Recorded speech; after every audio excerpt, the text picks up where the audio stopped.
जाता रे देवघर सामांग जी।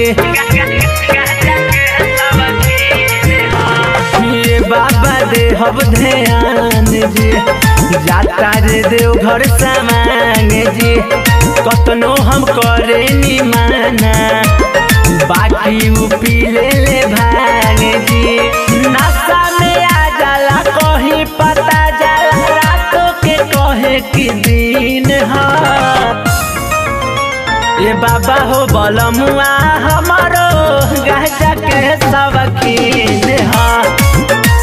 ये बाबा हो बलमुआ हमारो गाजा के शौकीन है।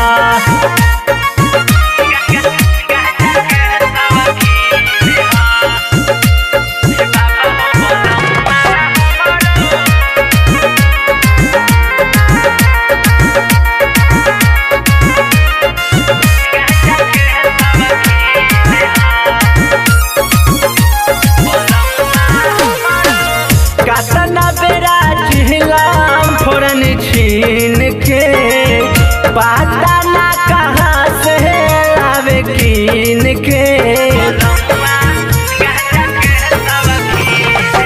कतना बेरा चिहलाम फोरन छीन के, पता ना कहाँ से लावे कीन के। जब गुस्सा जाला जीवा डेरा जाला, गाजा के कहना मकीन है। ये भोला जी बलमुआ हमारो गाजा के शौकीन है। ये भोला जी बलमुआ हमारो गाजा के शौकीन है।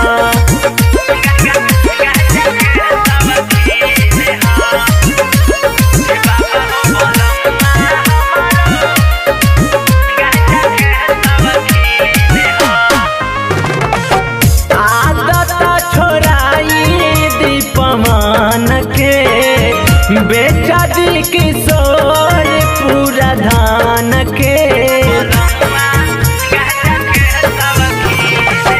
आदत छोड़ाई दी पवन के। बेचा दी विकास पूरा धान के। चार गो बोला लेला बैठका लगा लेला, सावन महीना रंगीन है। ये बाबा हो बलमुआ हमारो गाजा के शौकीन है। ये भोला जी बलमुआ